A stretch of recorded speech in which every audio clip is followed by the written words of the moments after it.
Hello guys, welcome back to my channel stitch by Neha. So आज हम आपके साथ इस फ्रॉक की कटिंग एंड स्टिचिंग बताएंगे। इसे मैंने 5 से 6 साल के साइज़ में बनाया है। एंड गाइस, पहले भी हमने सेम फैब्रिक में पर्पल कलर की 3 लेयर वाली फ्रिल में ड्रेस डिज़ाइन की थी। अगर आपने उस वीडियो को नहीं देखा है तो मैं उस वीडियो का लिंक डिस्क्रिप्शन में डाल दूँगी, आप बाद में जाके उसे देख लेना।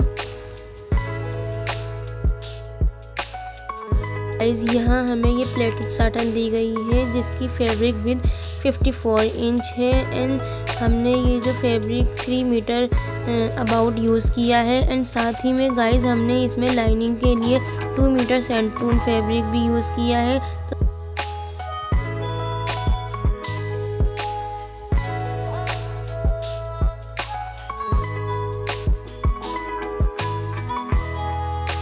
तो सबसे पहले हम कोटी की लाइनिंग की कटिंग कर लेंगे, जिसके लिए हमने फैब्रिक को 4 फोल्ड करके रख लेना है इस तरह से।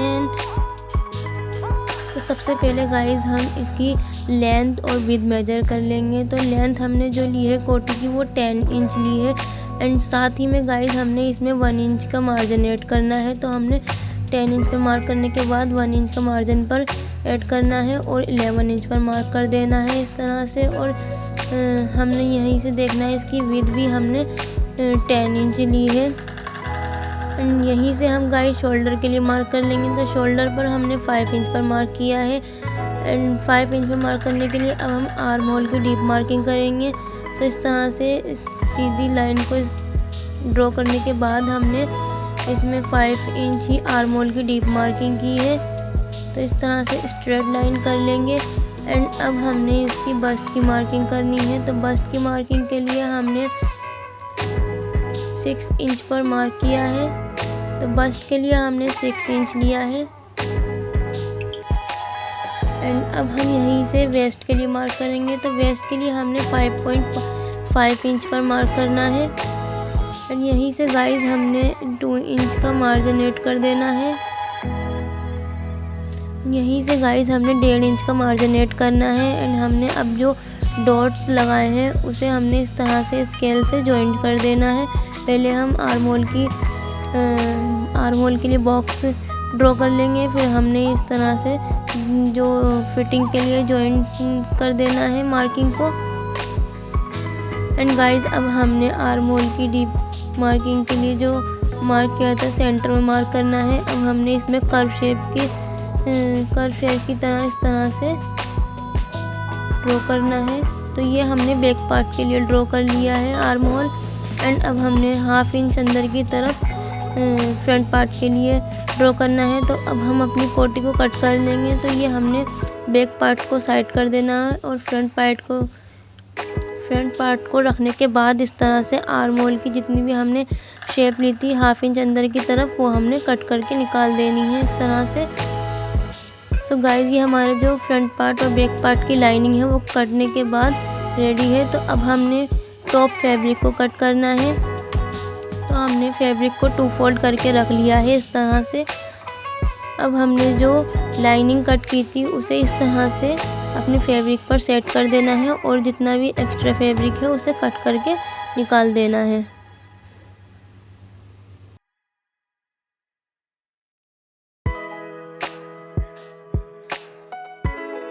सो गाइस, हमने अब अपने दोनों फैब्रिक को इस तरह से कट कर लिया है। अब हमने इसमें से एक पार्ट को एक साइड कर देना है और फ्रंट पार्ट वाले लाइनिंग को इस तरह से ले लेना है। और जो हमने आर्म होल की शेप दी थी इसमें भी हमने आर्म होल की शेप दे देनी है इस तरह से। जितना ही हमारा एक्स्ट्रा फैब्रिक है हमें उसे कट करके निकाल देना है। तो अब हम कट कर लेते हैं। तो ये गाइस हमने कोटी के फ्रंट पार्ट और बैक पार्ट को कट कर लिया है। तो अब हम इसके बॉटम को कट कर लेते हैं। तो हमने बॉटम की जो लेंथ ली है वो हमने 17 इंच ली है। एंड हमने इसमें 1 इंच का मार्जिन ऐड किया है। तो सबसे पहले गाइस हम 18 इंच पर इस तरह से मार्क कर लेंगे। 4 इंच की गैप देकर हमने इस तरह से 18 इंच पर मार्क करना है पूरे फैब्रिक पर। तो ये हमने फैब्रिक पर मार्किंग कर ली है कंप्लीट। अब हमने इसको जहाँ से मार्क किया है वहीं से हमने इस फैब्रिक को कट कर देना है।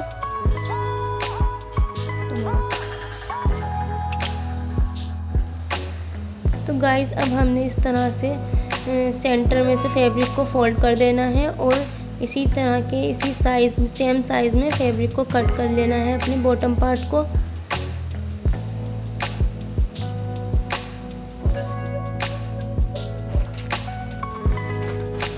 तो गाइस हमारा जो फ्रॉक का घेरा है वो कटने के बाद कुछ इस तरह से दिख रहा है। अब हमने गाइस इसमें थ्रेड वाली गैदर्स डालनी है।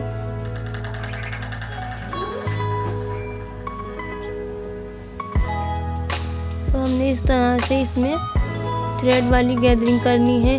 गैदरिंग करने के बाद गाइस हमने पहले कोटी को रेडी करना होगा। तो ये हमने कोटी के फ्रंट पार्ट को ले लिया है। अब हमने इसकी नेक की कटिंग करनी है। तो यहीं से गाइस हम नेक विड्थ के लिए 3 इंच पर मार्क करेंगे और नेक डीप के लिए हमने 3.5 इंच पर मार्क करना है। तो हमने जो ये मार्किंग की है हमने इस तरह से एक बॉक्स बना लेना है स्केल से। बॉक्स बनाने के बाद हमने इसे सेंटर में मार्क करना है और आप चाहें तो जिस तरह की भी शेप नेक को देना चाहें तो उस तरह से दे सकते हैं। हमने इसमें राउंड शेप दी है नेक की। तो इस तरह से राउंड शेप देने के बाद हमने नेक को कट कर देना है। कट करने के बाद हमने बैक पार्ट लेना है और बैक पार्ट को हमने इस तरह से सेंटर में से 2 पार्ट में डिवाइड कर लिया है। हमने बैक पार्ट के 1 इंच का मार्क करना है और इसकी नेक की कटिंग करनी है इस तरह से। तो सेम हमने अपने टॉप पार्ट की भी कटिंग कर लेनी है लाइनिंग को रख के इस तरह से। तो हमने अपने कोटी के दोनों पार्ट्स को कट कर लिया है।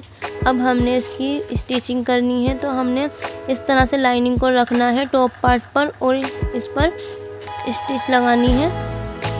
तो गाइस पहले हमने इसे पिन से सिक्योर कर लिया है इस तरह से। एंड अब हमने इसमें इसके नेक पर सिलाई लगा लेनी है इस तरह से। ध्यान रखें गाइस कि आपका जो लाइनिंग फैब्रिक है वो कहीं सरके नहीं। तो पहले गाइस हम इस पर सिलाई लगा लेते हैं। एंड सिलाई लगाने के बाद हमारा जितना भी एक्स्ट्रा फैब्रिक है उसे हमने कट कर देना है और इसके नेक में इस तरह से छोटे छोटे कट्स लगा लेने हैं। कट्स लगाने के बाद हमने इसको इस तरह से फोल्ड करना है। फोल्ड करने के बाद गाइस आप देख सकते हैं कि जो हमारी लाइनिंग है उस पर हमने टॉप स्टिच करनी है इस तरह से जैसे वीडियो में देख रहे हैं। तो पहले हम इस पर एक टॉप स्टिच लगा लेते हैं।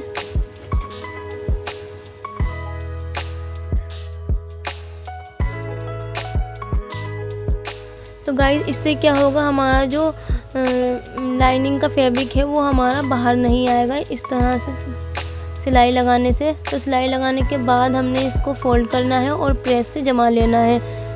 तो प्रेस करने के बाद अब हमने बैक पार्ट को रेडी कर लेना है। तो बैक पार्ट के लिए हमने जिप को ले लिया है।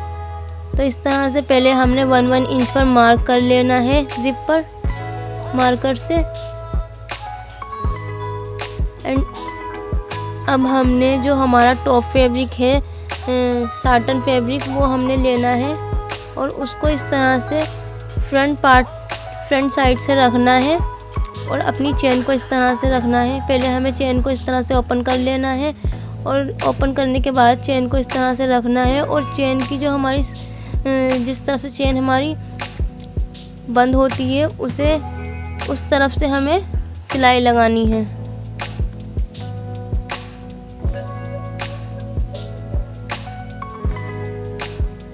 तो पहले हम इस पर इस तरह से चेन को उठाते हुए सिलाई लगा लेंगे।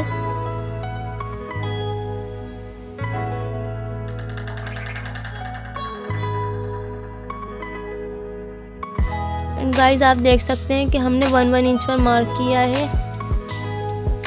अब हमने इसी तरह के सेम प्रोसेस को सेकंड वाले पार्ट पर करना है। जो हमने 2 पार्ट को डिवाइड किया है इस तरह से 2 पार्ट जो हमने कट किए हैं। अब हमने उस साइड से भी अपने फैब्रिक पर इस चेन को स्टिच कर लेना है। गाइस अब हमने जो है कोटी पर बैक साइड पर चेन लगा दी है इस तरह से। सो गाइस अब हमने अपनी लाइनिंग को लेना है और लाइनिंग को इस तरह से, जैसे हमारा मेन फैब्रिक है उसे हमने फ्रंट साइड से अंदर की तरफ रखना है और लाइनिंग को चेन के ऊपर इस तरह से रखना है और इस पर स्टिच लगानी है।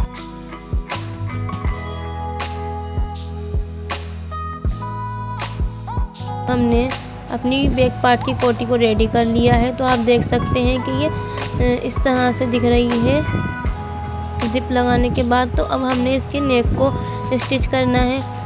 तो सबसे पहले हम गाइस ज़िप को ओपन कर लेंगे एंड ज़िप को ओपन करने के बाद हमने इसको इस तरह से ओपन कर लेना है और इसके नेक को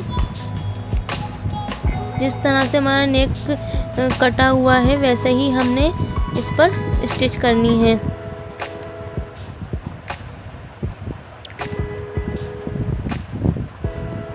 तो स्टिच करने के बाद हमने इसी तरह से दूसरे वाले पार्ट को भी स्टिच कर लेना है। तो हमने जो दोनों पार्ट्स कट किए हैं उन दोनों पार्ट्स को इसी तरह से ओपन करके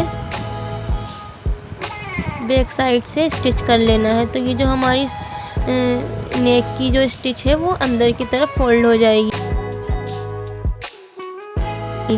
तो अब हमने अपने दोनों पार्ट्स को रेडी कर लिया है, बैक पार्ट और फ्रंट पार्ट को।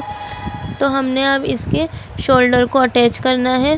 तो इस तरह से हम इन दोनों को रखेंगे और इसके शोल्डर पर स्टिच लगा लेंगे।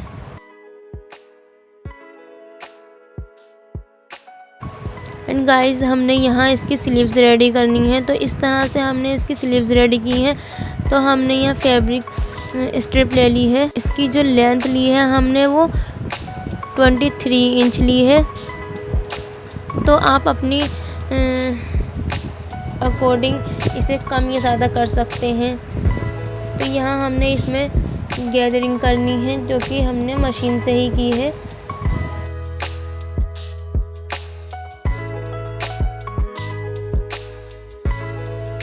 तो यहाँ हमने अपनी कोटी को रेडी कर लिया। अब हमने अपनी कोटी को इस तरह ओपन कर लेना है और इसके स्लीव्स को इस तरह से अटैच कर लेना है।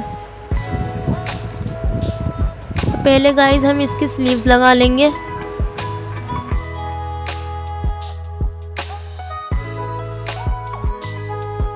दोनों तरफ हमने इसी तरह से स्लीव्स को लगा लिया है गाइस।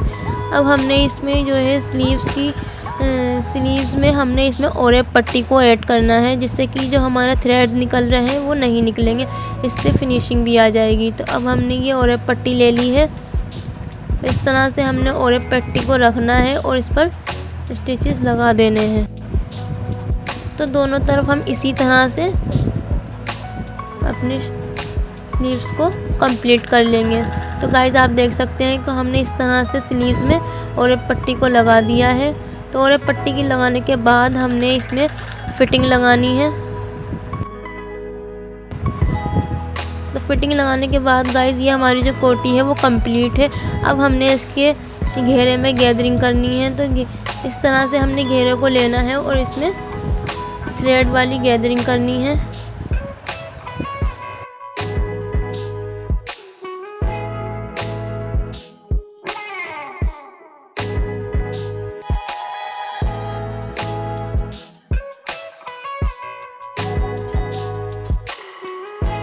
तो गाइज़ अगर आप चाहें तो बड़ी चाल से भी इस तरह से गैदरिंग कर सकते हैं थ्रेड वाली, लेकिन हमने इस तरह से बूट में पिन को फंसाकर गैदरिंग की है। तो आप देख सकते हैं कि कितनी इजी तरीके से ये इसमें गैदरिंग हो रही है। तो गाइज़ अगर आप चाहें तो इसमें इस तरह से थ्रेड वाली गैदरिंग कर सकते हैं। तो ये गाइज़ हमने इसमें लाइनिंग के लिए जो फैब्रिक सेंट्रोन फैब्रिक यूज़ किया था वो हमने रेडी कर लिया है नीचे बॉटम के लिए। तो हमने गाइज़ पहले से ही इसमें प्लेट्स डाल रखी हैं। तो जो हमने लाइनिंग की लेंथ ली है वो हमने 17 इंच ली है। दोनों को मिलाकर स्टिच कर लेनी है एक।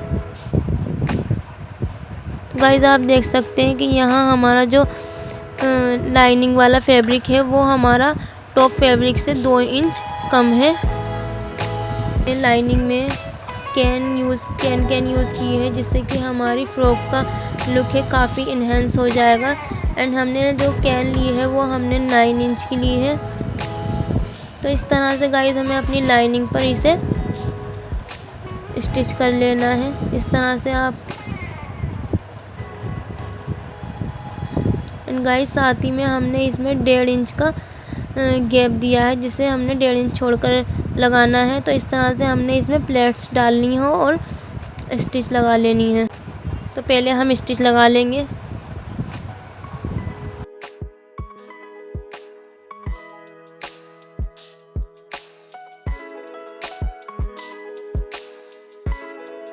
तो ये जो हमारी लाइनिंग है वो हमने कैन लगाने के बाद इस तरह से दिख रही है।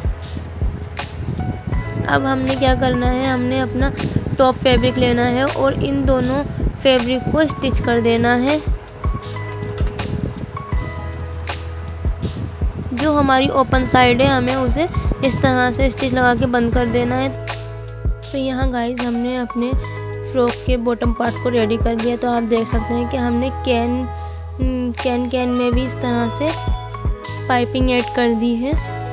तो आप चाहें तो इस तरह से पाइपिंग ऐड कर सकते हैं। तो यहाँ हमने अपनी कोटी को इस तरह से फोल्ड कर और स्टिच कर लेना है। और ये हमने बॉटम पार्ट को नीचे से घेरे को फोल्ड कर चारों तरफ इसके सिलाई लगा लेनी है। तो सिलाई लगाने के बाद गाइस ये आप देख सकते हैं कि जो हमारी फ्रॉक है वो सिलने के बाद कुछ इस तरह से दिख रही है। एंड गाइस अब हमने इसमें बैक साइड पर बो ऐड करनी है। तो बो ऐड करने के लिए हमने यहाँ फैब्रिक ले लिया है जो कि हमने डबल फोल्ड करके इस तरह से रख लिया है। एंड हमने इस फैब्रिक की बो की जो विड्थ ली है वो हमने 11 इंच ली है। तो अब हमने इसे चारों तरफ से सी लेना है पहले। एंड ये हमने स्टिच करने के बाद इसको इस तरह से डबल फोल्ड करना है। उसके सेंटर में इस तरह से फैब्रिक को इस तरह से कर लेना है फोल्ड। और हमने इसके बीच में ये थ्रेड को इस तरह से लिपेट देना है। तो ये गाइस हमने इस तरह से इसको थ्रेड से लिपेट लिया है। गाइस ये हमने एक स्ट्रिप स्टिच कर ली थी जो कि हमने बो के बिल्कुल सेंटर में लगानी है। ये हमने इसे पहले से इस तरह से लगाने के बाद इसमें टाके लगा लेने हैं। एंड अब हमने गाइस अपनी फ्रॉक ले लेनी है और इस बो को हमने बैक साइड में लगाना है। तो हम पहले फ्रॉक को इस तरह से पलट लेंगे और फिर हमने इस बो को इसमें स्टिच कर देना है। स्टिच करने के बाद गाइस आप देख सकते हैं कि सिलने के बाद कितनी ब्यूटीफुल लग रही है। एंड गाइस आप चाहें तो इस तरह की सिंपल सी भी फ्रॉक इजीली घर पर स्टिच कर सकते हैं। एंड अगर आपको सिंपल सी भी स्टिचिंग आती है तब भी आप इस तरह की ब्यूटीफुल सी फ्रॉक घर पर इजीली स्टिच कर सकते हैं। एंड गाइस अगर वीडियो पसंद आई हो तो प्लीज़ लाइक ज़रूर कर देना। एंड गाइस आप लाइक बिल्कुल नहीं करते हैं एंड सब्सक्राइब भी कर लेना please guys. Thank you for watching this video and other video के लिए मुझे कमेंट ज़रूर करें। Thank you.